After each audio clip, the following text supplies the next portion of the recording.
Hello friends, हमारे YouTube channel पर आप सबका स्वागत है। आज पढ़ेंगे हम शनिवार व्रत कथा। और अगर आप महाकाल के भक्त हैं तो कमेंट बॉक्स में जय महाकाल जरूर लिखना। और शनि की कथा से आपको एक बात बोल देती हूँ कि ये कथा शुरू करने के बाद में बीच में इसको बंद मत करना, नहीं तो शनि महाराज आप पे रुष्ट हो जाएंगे। अगर आपने ये वीडियो खोल लिया है तो उसको पूरा देखिएगा। कहने का मतलब है कि उस कहानी को, शनि महाराज की कहानी को पूरा सुनिएगा, नहीं तो आपको शनि महाराज के कोप से कोई नहीं बचा सकता। ओके, तो पहले तो मैं बता रही हूँ आपको विधि है इस प्रकार। शनि के दिन शनि की पूजा होती है। शनिवार के दिन शनि की पूजा होती है।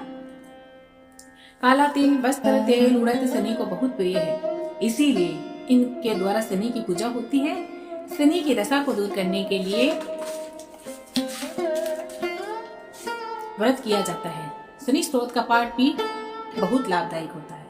कथा है इस प्रकार। एक समय सूर्य, चंद्रमा, मंगल, बुध और बृहस्पति और शुक्र और शनि, राहु और केतु, इन 9 ग्रहों में आपस में झगड़ा हो गया कि हम में से बड़ा कौन है। वो बोलने लगा, जैसे कि मंगल बोलने लगा मैं बड़ा, शनि बोलने लगा मैं बड़ा, केतु बोलने लगा मैं बड़ा। आपस में इनमें बच्चों की तरह झगड़ा हो गया। तो झगड़ा हो जाने के बाद में सब आपस में लड़ने लगे।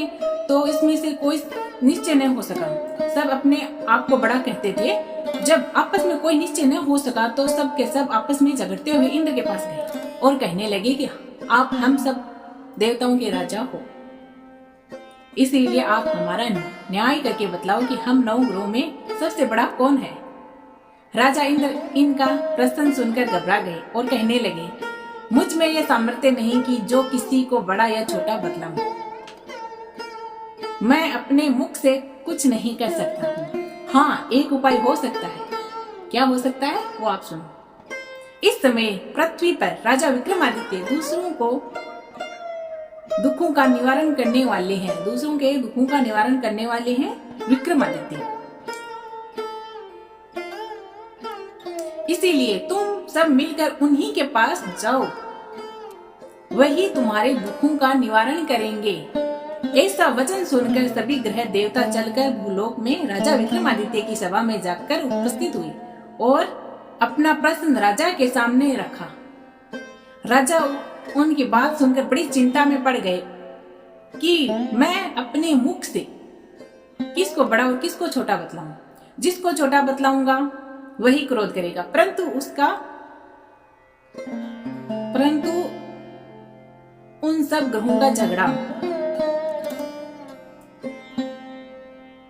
निपटाने के लिए एक उपाय सोचा राजा ने। क्या उपाय सोचा सुनो। उन्होंने सोना, चांदी, खांसा, पित्तल, शीशा, रांगा, जस्ता, अभ्रक और लोहा, 9 ग्रहों धातुओं के 9 आसन बनाए। सब आसनों को क्रम से, जैसे सोना सबसे पहले और लोहा सबसे पीछे गया। उसके पश्चात राजा ने सब ग्रहों से कहा कि आप सब अपने अपने सिंहासनों पर बैठिए। जिसका आसन सबसे आगे वह सबसे बड़े, जिसका आसन सबसे पीछे वह सबसे छोटा जानिए, क्योंकि लोहा सबसे पीछे था और वह शनिदेव का था। इसीलिए शनिदेव ने समझ लिया कि राजा ने मुझको सबसे छोटा बना दिया है। इस पर शनि को बड़ा क्रोध आया और कहा कि राजा, तू मेरे पराक्रम को नहीं जानता। सूर्य एक राशि पर 1 महीना, चंद्रमा 2.25 महीना 2 दिन, मंगल 1.5 महीना, बृहस्पति 13 महीना, बुध और शुक्र 1 महीने, परंतु मैं एक राशि पर 2.5 अथवा 7.5 साल तक रहता हूँ। बड़े बड़े देवताओं को भी मैंने भीषण दुख दिया है। राजा सुनो, राम जी को 7.5 आई और वनवास हो गया। रावण को 7.5 आई तो राम और लक्ष्मण लंका पर चढ़ाई कर दी, रावण के कुल का नाश कर दिया। हे राजा, अब तुम सावधान रहना। राजा कहने लगा, जो कुछ भाग्य में होगा देखा जाएगा। उसके बाद अन्य ग्रह तो प्रसन्नता के साथ चले गए, परंतु शनि देव बड़े क्रोध के साथ वहां से सिधारे। कुछ काल व्यतीत हो जाने पर राजा को 7.5 की दशा आई तो शनिदेव घोड़े के सौदागर बनकर राजा के लिए सुंदर सुंदर घोड़ों के सहित राजा की राजधानी में आई। जब राजा ने सौदागर के आने की खबर सुनी तो औसपाल को अच्छे अच्छे घोड़े के खरीदने की आज्ञा दी। औसपाल ऐसी अच्छी नस्ल के घोड़े को देखकर और उनका मूल्य सुनकर चकित हो गया, परंतु राजा को खबर दी। राजा उन घोड़ों को देखकर एक अच्छा सा घोड़ा चुनकर सवार के लिए चढ़ा। राजा के घोड़े की पीठ पर चढ़ते ही घोड़ा जोर से भागा। बहुत दूर एक बड़े जंगल में जाकर राजा को छोड़कर अंतर्ध्यान हो गया। उसके बाद राजा अकेला जंगल में भटकता फिरा। बहुत देर के पश्चात राजा ने भूख और प्यास से दुखी होकर भटकते भटकते एक ग्वाल को देखा। ग्वाल ने राजा को प्यास से व्याकुल देकर पानी पिलाया। राजा की उंगली में एक अंगूठी थी, उसे निकालकर प्रसन्नता के साथ ग्वाल को दे दी। शहर की ओर चल पड़े। राजा शहर में पहुंचकर एक सेठ की दुकान पर जाकर बैठ गए और अपने आप को उज्जैन का रहने वाला था अपना नाम विका बताया। सेठ ने उसको कुलीन सा मनुष्य समझकर जल आदि पिलाया। भाग्य उस दिन सेठ की दुकान पर बिक्री बहुत अधिक हुई। तब सेठ उसको भाग्यवान पुरुष समझकर भोजन कराने के लिए अपने साथ ले गया अपने घर को। भोजन करते समय राजा ने आश्चर्य की बात देखी कि खूंटी पर हार लटक रहा है और वह खूंटी हार को निगल रही है।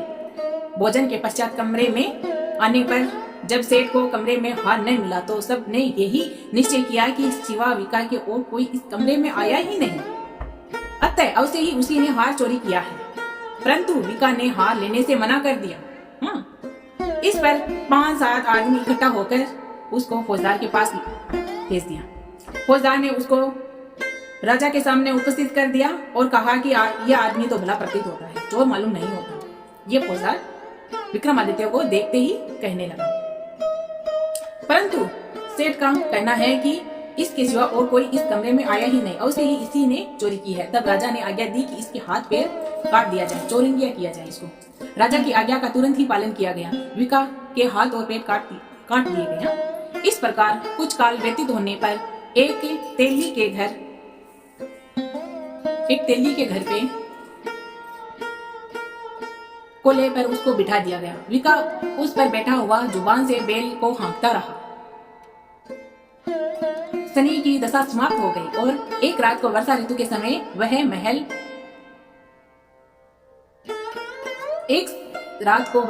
के समय एक राजा की कन्या उस राग पर मोहित हो गई और दासी को खबर देने को भेजा कि शहर में कौन गा रहा है। दासी सारे शहर में फिरती फिरती क्या देखती है कि तेली के घर में जो चोरंगिया है वो ही राग गा रहा है। दासी ने महल में आकर राजकुमारी को सब वृत्तांत सुना दिया। बस उसी क्षण राजकुमारी ने अपने मन में यह प्रण कर लिया, चाहे कुछ हो मैं इस चोरंगे के साथ ही विवाह करूंगी। प्रातः काल होते ही जब दासी ने राजकुमारी को जगाना चाहा तो राजकुमारी अनशन व्रत लेकर पड़ी रही। तब दासी ने रानी के पास जाकर राजकुमारी के न उठने का वृत्तांत कहा। रानी ने तुरंत ही वहां पर आकर राजकुमारी को जगाया और उसके दुख का कारण पूछा तो राजकुमारी ने कहा कि माताजी मैंने ये प्रण कर लिया है कि तेली के घर में जो चोरंगिया है उसके साथ मैं विवाह करूंगी। माता ने कहा पगली ये क्या बात कर रही है, तुझको तो किसी देश के राजा के साथ विवाह जाएगा। कन्या ने कहा माताजी मैं अपना प्रण कभी नहीं तोड़ूंगी। माता ने चिंतित होकर यह बात राजा को बताई। जब महाराज ने भी आकर ये समझाया कि मैं अभी देश देशांतर में जाकर तुम्हारे लिए अच्छा सा राजकुमार देकर उसके साथ विवाह करूंगा। ऐसी बात तुमको कभी नहीं विचारनी चाहिए। राजा कहते हैं राजकुमारी से। कन्या ने कहा पिताजी मैं अपने प्राण त्याग दूंगी परंतु दूसरे से विवाह नहीं करूंगी। इतना सुनकर राजा ने क्रोध से कहा यदि तेरे भाग्य में ऐसा ही लिखा है तू जैसी तेरी इच्छा हो वैसा ही कर। राजा ने तेली को बुलाकर कहा कि तेरे घर में जो चोरंगिया है उसके साथ मैं अपनी कन्या का विवाह करना चाहता हूँ। तेली ने कहा कि यह कैसे हो सकता है, कहाँ आप हमारे राजा हो, कहाँ मैं एक नीच तेली। परंतु राजा ने कहा कि भाग्य लिखा कोई नहीं टाल सकता है, अपने घर जाकर विवाह की तैयारी करो। राजा ने उसी समय तोरण और बंदवार लगाकर उसी समय अपनी राजकुमारी का विवाह चोरंगिया बना विक्रमादित्य के साथ कर दिया।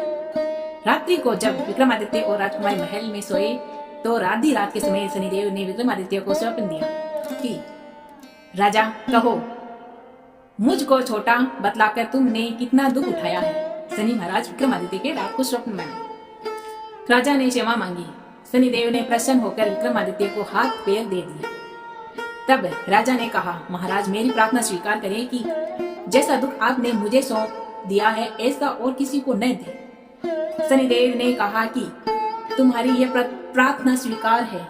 जो मनुष्य मेरी कथा सुनेगा या कहेगा उसको मेरी दशा में कभी किसी प्रकार का दुख नहीं होगा, और जो नित्य ही मेरा ध्यान करेगा या चींटियों को आटा डालेगा उसके सब मनोरथ पूर्ण होंगे। इतना कहकर शनिदेव अपने धाम को चले गए। राजकुमारी की आंख खुली और उसने राजा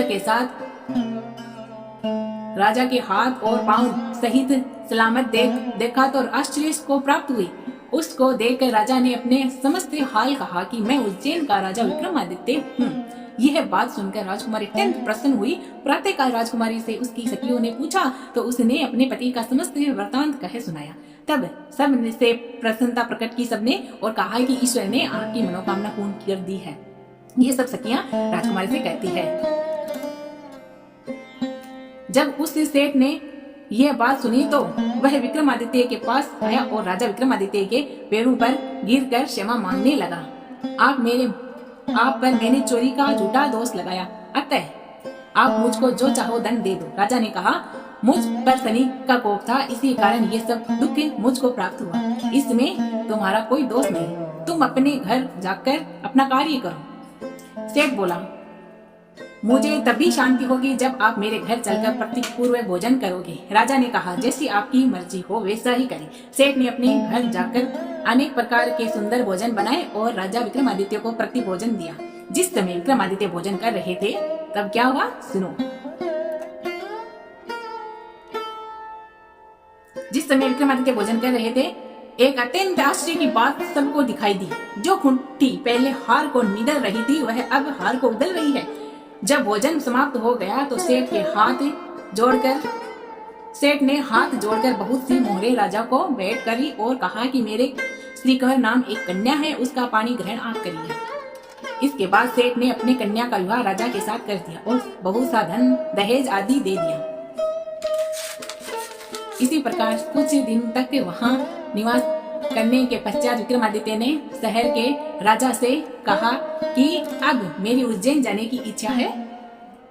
फिर कुछ दिन के बाद विदा लेकर राजकुमारी मनभावनी सेठ की कन्या श्रीकुंवर तथा दोनों जगह के दहेज में प्राप्त अनेक राजदासियां रथ और पालकियों सहित विक्रमादित्य उज्जैन की तरफ चल पड़े।